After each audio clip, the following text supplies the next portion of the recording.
इस वीडियो में हम जानेंगे कि कैसे मैंने अपने सबसे बड़े डर पब्लिक स्पीकिंग को जड़ से ख़त्म किया। Stay tuned. First thing I did was I took imperfect action, यानी कि मैंने एक्शन लिया पब्लिक स्पीकिंग करने के लिए। और उसके लिए मैंने राह नहीं देखी कि मैं परफेक्ट हूँ कि नहीं। जब मुझे सब कुछ आ जाएगा, जब सब सिचुएशंस एकदम नॉर्मल होंगे, तब मैं करूँगा, नहीं। I started imperfect action. मुझे याद है मेरा सबसे पहला पब्लिक सेमिनार था भरूच के सिटी में, जो एक गुजरात में है। और वहाँ पे मैंने क्या किया कि मैंने न्यूज़पेपर में ऐड दे दिया कि इस डेट को इतने बजे इस होटल पे सेमिनार है। मैंने इससे पहले कभी भी पब्लिक स्पीकिंग बड़े स्टेज पे नहीं किया था। तो हुआ क्या कि जैसे ही मैंने एडवर्टाइज़ कर दिया, अब मैं फंस चुका था। अब मेरे पास एक ही रास्ता था कि मुझे public speaking any how seminar के लिए तैयारी करनी है। सो आई डिड। और वहाँ पे जाके मैंने कैसे भी करके सेशन डिलीवर कर दिया। ऑब्वियसली ये पहला सेमिनार था, मुझे मार्केटिंग करना आता नहीं था, तो बहुत कम लोग आए थे। लेकिन जितने भी लोग थे उनके सामने मैंने स्टेज पे वो पूरा 2 घंटे का सेशन डिलीवर किया। और वहाँ से मैंने फीडबैक लिया। जब आज भी मैं वो देखता हूँ सेशन, तो मैं उससे फीडबैक लेता हूँ और सीखता हूँ। धीरे धीरे मैं इम्परफेक्ट एक्शन लेता गया और वहाँ से मैं सीखता गया, राइट। बहुत बार जिस ऑर्गेनाइजेशन में काम करता था, वहाँ पे भी मैंने रिक्वेस्ट की कि मुझे सेशन डिलीवर करना है, उन्होंने भी मुझे अलाउ किया। सिटी में काफ़ी कॉलेजेस थे, स्कूल्स थे, वहाँ पे मैं गया सेशन लेने के लिए। कुछ ऑर्गेनाइजेशन ऐसे थे जो नॉन प्रॉफिट थे, वहाँ पे जाके मैंने उनसे बात की और उन्होंने मुझे चांस दिया। तो जितना भी मुझे आता था मेरे नॉलेज के बेस पे, मेरे प्रैक्टिकल एक्सपीरियंस के बेस पे, उतना मैंने उसी टाइम पे हो सके उतना डिलीवर किया और वहाँ से मैं सीखता गया। तो मैंने राह नहीं देखी कि मैं कब परफेक्ट हो जाऊँगा और उसके बाद एक्शन लूँगा। मैंने एक्शन ली और उसके बाद धीरे धीरे डर ख़त्म होता गया। तो if you are scared of public speaking, आपको क्या करना है, जैसा भी आपको आता है, जितना भी आता है, आपको प्रैक्टिस करना ज़रूरी है।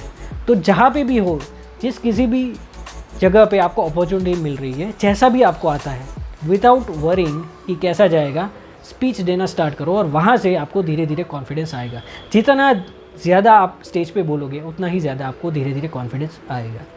Second thing I did was I took continuous feedback. मैंने फीडबैक लेता रहा अपनी स्पीच के बारे में।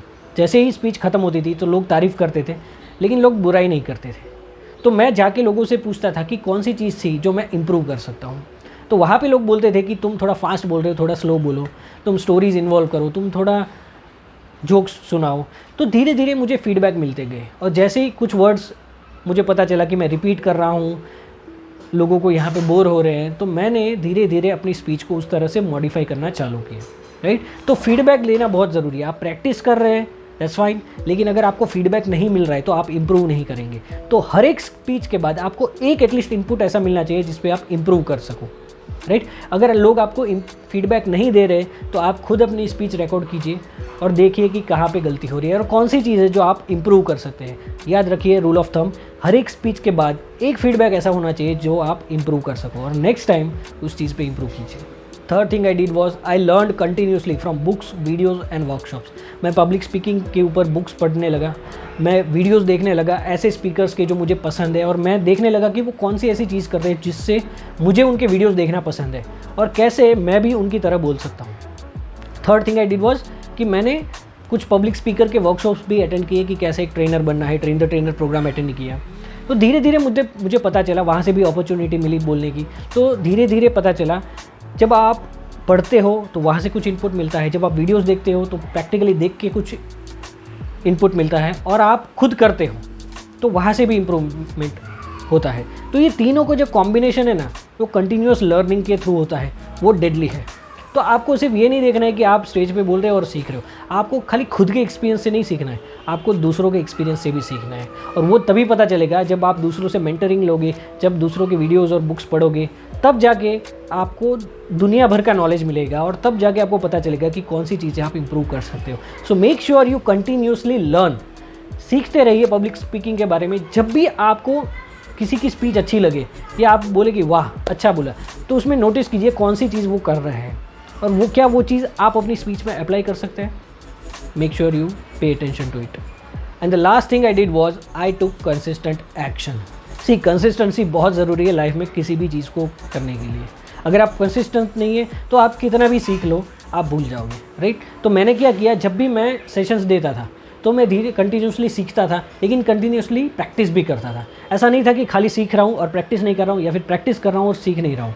दोनों कर रहा था और धीरे धीरे पब्लिक स्पीकिंग का डर ख़त्म होता गया, right.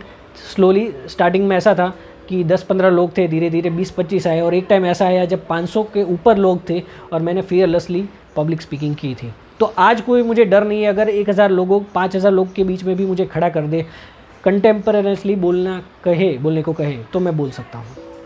So the point is कि आज कोई डर नहीं है। क्यों? क्योंकि कंसिस्टेंट एक्शन ली। जब कंसिस्टेंटली आप करते हो तो आपकी जो हैबिट है, प्रैक्टिस है, वो टूटती नहीं है, राइट। लेकिन अगर आप कंसिस्टेंट नहीं रहेंगे तो क्या होगा, जितना भी अभी तक आपने किया है, अगर बड़ा ब्रेक हो गया बीच में तो बैक टू ज़ीरो आ जाएंगे। तो आपको ये ध्यान रखना है कि आपको बैक टू ज़ीरो नहीं आना है। जहाँ तक मेहनत की है उसको कंटिन्यू करें और आगे बढ़े, कंसिस्टेंट रहेगा। तो ये 4 चीज़ें मैंने कंटिन्यूस रेगुलर बेसिस पे की, जिससे मुझे एक अच्छा पब्लिक स्पीकर बनने में बहुत हेल्प की। आई होप आपको ये वीडियो पसंद आया है। आप भी ये स्ट्रेटजीज अप्लाई कर सकते हैं अगर आपको एक अच्छा पब्लिक स्पीकर बनना है, या फिर पब्लिक स्पीकिंग का डर ख़त्म करना है। बाकी छोटी छोटी जो स्ट्रेटजीज़ है कि कैसे बोले, कैसे अपनी स्पीच को मॉडिफाई करें, वो बाद में आता है। लेकिन पहले ये आता है कि आप अपना डर ख़त्म करें। जिस दिन डर ख़त्म हो गया उस दिन बाकी चीज़ें भी सीख लेंगे। तो डर कैसे ख़त्म करना, मैंने 4 स्ट्रेटजीज़ बताई जो मैंने अप्लाई की, आप भी कर सकते हैं। अगर वीडियो पसंद आए तो लाइक कीजिए, शेयर कीजिए उन लोगों के साथ जिनको इसकी ज़रूरत है। Till then, this is Dhaval Gajera signing off. Thank you.